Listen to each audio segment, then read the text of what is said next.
Dear friends, our next article is blood vessels. We are studying circulatory system of human, and the circulatory system of human consists of three main components like blood, blood vessels and heart. We have already studied one component, that is blood. Then second part, blood vessels. Vessel म्हणजे pipe, आणि हे pipe ज्याप्रमाणे आपण pipe एकमेकाला जोडून काय बनवतो, pipeline बनवतो, तशा आपल्या बॉडीमध्ये ब्लडचा ट्रान्सपोर्ट करण्यासाठी वेगवेगळ्या टाईपच्या पाईपलाईन्स आहेत. त्यांना म्हणायचं blood vessels. And there are three main types of blood vessels like arteries, veins and capillaries. Arteries, veins and capillaries. अशा तीन टाईपच्या ब्लड व्हेसल्स आपल्यामध्ये आहेत. आता आर्टरी, व्हेन आणि कॅपिलरीज. आर्टरीचा विचार केला तर these are deeply seated in body. Veins are superficial. बाहेर सरफेसला आपल्याला काय दिसतात, वेन्स दिसतात, आणि आर्टरीज मात्र डीपली सीटेड असतात. Generally arteries carries pure blood from heart to different organs of body, but there are some exceptions. Pulmonary aorta जो heart कडून लंग कडे इम्प्युअर ब्लड कॅरी करतो, हे एक एक्सेप्शन. आणि प्रेग्नन्सी मध्ये त्या फिटस मध्ये आणि मदर मध्ये जे कनेक्शन आहे, त्या ठिकाणी अम्बेलिकल आर्टरी असते, ती सुद्धा इम्प्युअर ब्लड कॅरी करते. तुम्हाला क्वेश्चन विचारला जाईल, all of the following arteries carries pure blood except A pulmonary aorta and B umbilical artery. आता यालाच पर्याय दुसरा व्हेन कडे. Veins generally carries impure blood except pulmonary vein आणि अम्बिलिकल व्हेन. त्या दोन्ही प्युअर ब्लड कॅरी करतात, ऑक्सिजनेटेड ब्लड कॅरी करतात. आता आर्टरी आणि व्हेनचं स्ट्रक्चर इथं डिटेल मध्ये दाखवलेलं आहे.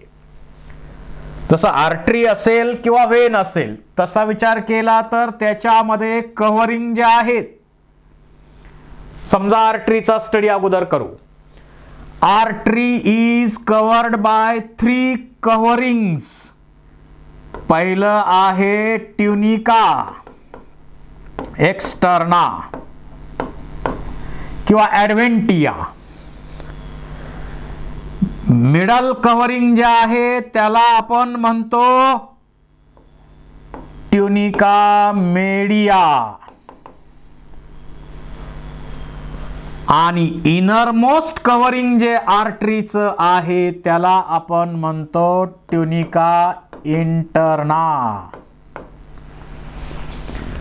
So artery is covered by tunica externa or adventia, tunica media, tunica interna or intima.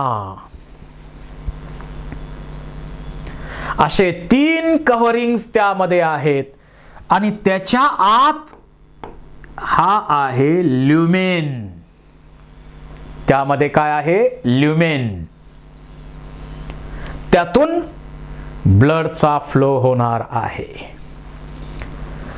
आता ट्युनिका एक्स्टर्ना हे आउटर मोस्ट कव्हरिंग आहे and tunica externa contains collagen fibres.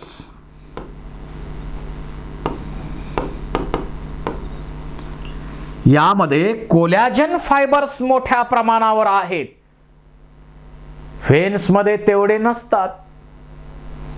याचं कारण काय? कोलॅजन फायबर भरपूर आहेत. आता ज्यावेळी ब्लड प्रेशरनं आर्टरी मधून जात असतं त्यावेळी ही आर्टरी काय होते? थोडीशी डायलेट होते. पुन्हा कॉन्स्ट्रिक्ट, डायलेट. ब्लड पुढे जाताना डायलेट, पुढे गेलं की constrict. Vasodilation, vasoconstriction, vasodilation, vasoconstriction चालू आहे. पण या ट्युनिका एक्स्टर्ना मध्ये कोलॅजन फायबर असल्यामुळं डायलेशन एवढंच होत आहे. नसतं तर ओव्हर डायलेट झाली असती. So to prevent the over dilation tunica externa contains large amount of collagen fibres. Question may ask. त्यानंतर हा जो ट्युनिका मीडिया नावाचा पार्ट आहे यामध्ये मोठ्या प्रमाणावर इलॅस्टिक फायबर्स असतात. It provide the elasticity. आता ब्लड पुढे जाताना जी वेव आलेली आहे ती वेव पुढे जाताना थोडं डायलेट तर व्हायला पाहिजे ना. आणि ते डायलेशन करण्यासाठी इलॅस्टिसिटी प्रोव्हाइड करणं गरजेचं आहे.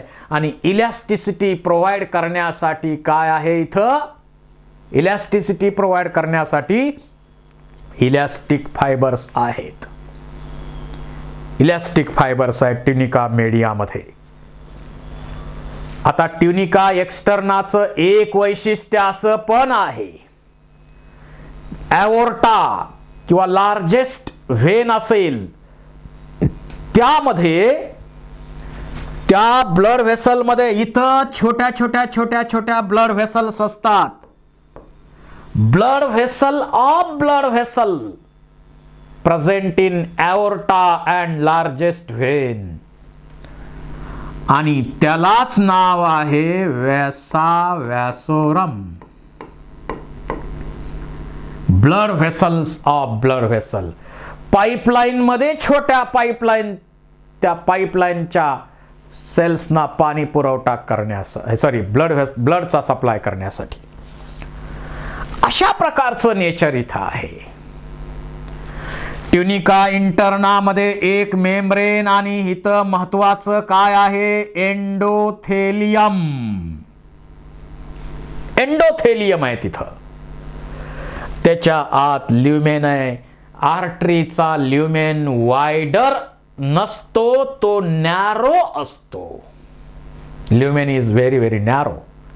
आणि त्याच्यामुळं ब्लड प्रेशर न जातं तिथं.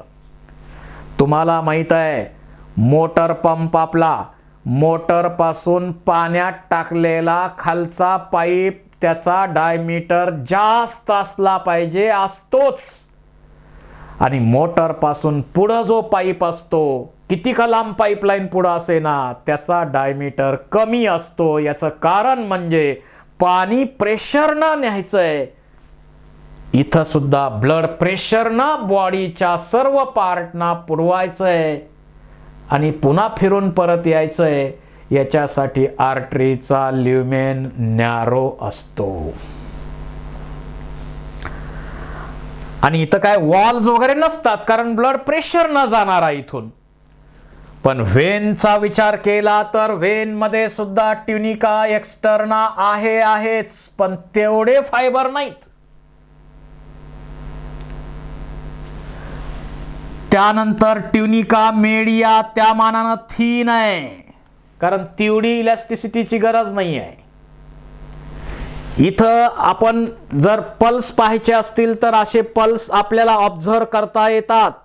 ते आर्टरी मध्येच करता येतात. पल्स किती आहे ते आर्टरी मध्ये ऑब्झर्व करता येतात, कारण लाटा मागं लाटा येतात जातात. व्हॅसो कॉन्स्ट्रिक्शन डायलेशन होत राहतं आणि त्यामुळे ते ऑब्झर्व करता येतं. आणि ट्युनिका इंटर्ना तिथं एंडोथेलियम आहे, परंतु याच एंडोथेलियमचं एक्सटेन्शन होऊन इथं सेमीलुनार वॉल तयार झालेली असते. सेमीलुनार वॉल या ठिकाणी आहेत. आणि सेमीलुनार वॉल का आहेत? एकतर व्हेन मध्ये कमी प्रेशर आहे ब्लडचं, आणि व्हेन्स जनरली बॉडीच्या वेगवेगळ्या भागाकडून हार्टकडे ब्लड आणत असतात. आता खालून ब्लड वरती येणार म्हटल्यावर बॅकफ्लो होण्याचे चान्सेस आहेत की नाही? आहेत. To prevent the backflow of blood, veins are guarded by semilunar walls. It is extension of endothelium. या व्हेनचा ल्युमेन, जर आर्टरीचं कंपॅरिझन केलं तर व्हेनचा ल्युमेन जास्त असतो. ल्युमेन जास्त आहे त्याचा. ल्युमेन कसा आहे? जास्त वायडर आहे, कारण कमी प्रेशरनं ब्लड यातून जात असतं. कमी प्रेशरनं ब्लड इथून जात असतं.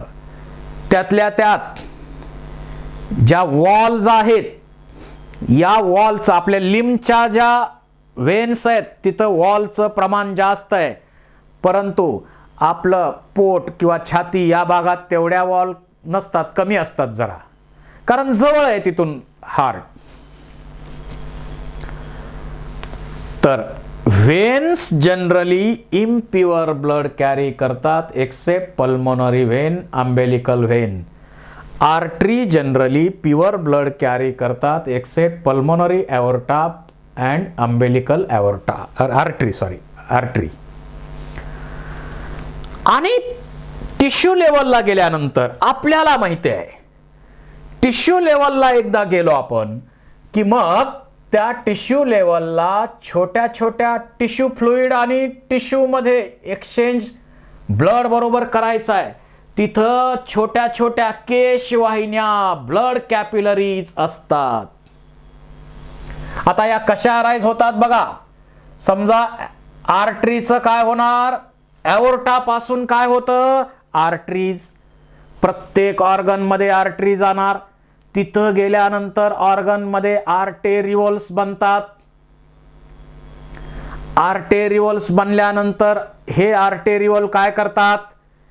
पुन्हा टिश्यू लेवलला गेल्यानंतर आर्टेरियल कॅपिलरीज, आणि तिथंच एक्सचेंज ऑफ गॅसेस असेल, एक्सचेंज ऑफ ऑर्गॅनिक कंपाऊंड असेल, टिश्यू फ्लुइडच्या मार्फत टिश्यू आणि ब्लड यांच्यामध्ये एक्सचेंज केला जातो, आणि तो एक्सचेंज कॅपिलरीमध्ये केला जातो. आणि म्हणून या कॅपिलरी कशा असतात? एकदम लहान असतात. त्यामध्ये ट्युनिका एक्स्टर्ना नाही, ट्युनिका मेडिया नाही, फक्त या ठिकाणी एंडोथेलियम आहे, आणि तिथं pores pores pores pores pores आहेत. म्हणजे पोरस नेचर आहे याचं. कसं नेचर आहे? पोरस नेचर आहे. सगळे पोर्स पोर्स पोर्स असतात. चाळणीसारख्या आहेत या कॅपिलरीज, आणि त्यामुळंच एक्सचेंज टिश्यू बरोबर सर्व प्रकारच्या युजफुल हार्मफुल कंपाऊंडचा त्या ठिकाणी होत असतो. पुन्हा या व्हेनुलार कॅपिलरीज, आणि ते कॅपिलरीज युनाइट होऊन व्हेन्युल बनणार, व्हेन्युल पासून व्हेन बनणार. सगळ्या बॉडीच्या व्हेन शेवटी तिथं सुपेरियर इन्फेरियर व्हेना केव्हा लार्जेस्ट ब्लड व्हेसल त्याही आहेत. तर अशा प्रकारे आपल्यामध्ये 3 महत्वाच्या ब्लड व्हेसल्स आहेत. त्यांना आपण काय म्हणतो? आर्टरीज, व्हेन्स आणि कॅपिलरीज. स्ट्रक्चर आपल्याला आणखी एकदा व्यवस्थित पाहता येईल. ट्युनिका एक्स्टर्ना. या ट्युनिका एक्स्टर्ना मध्ये कोलॅजन फायबरचं प्रमाण जास्त असतं. का? To prevent the over dilation. पुन्हा इलॅस्टिक फायबरनी बनलेलं ट्युनिका मेडिया आहे. आणि ट्युनिका मीडियामध्ये इलॅस्टिक फायबर भरपूर असतात, कारण इलॅस्टिसिटी पाहिजे, वेव जाणार आहे, त्यामुळं ब्लडची वेव जाणार आहे, त्यामुळं इथं इलॅस्टिसिटी पाहिजे. आणि ट्युनिका इंटरना जे आहे त्याच्यामध्ये इथं इलॅस्टिक एक लाइनिंग आहे, एक मेम्ब्रेन आणि एंडोथेलियम आहे, आणि मध्ये काय आहे, ल्युमेन. आर्टरी व्हेनमध्ये पण नेचर साधारण तसंच आहे, फक्त थोडासा फरक, ल्युमेन याचा वायडर असतो, व्हेनचा इकडं नॅरो असतो. आणि याच्यामध्ये एंडोथेलियम एक्सटेंड होऊन काय झालेली आहे, सेमी लुनार वॉल बनलेली आहे to prevent the backflow of blood. तर आर्टरी आणि व्हेन यांच्यामध्ये डिफरन्स तुम्हाला विचारले जाऊ शकतात, यावर MCQ अनेक बनू शकतात.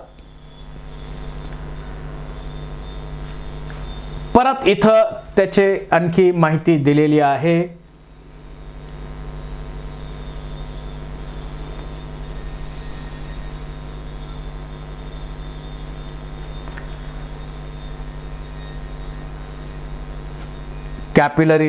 कॅपिलरीज पुन्हा युनाइट होऊन व्हेन्युल बनणार, आणि व्हेन्युल पासून पुन्हा व्हेन बनणार.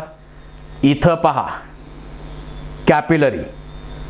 कॅपिलरी पोरस आहे, कॅपिलरीमध्ये फक्त एंडोथेलियम आहे, पोरस नेचर आहे, आणि त्यामुळं एक्सचेंज वेगवेगळ्या कंपाऊंडचा टिश्यू फ्लुइड आणि टिश्यू बरोबर केला जातो याच कॅपिलरीमधून.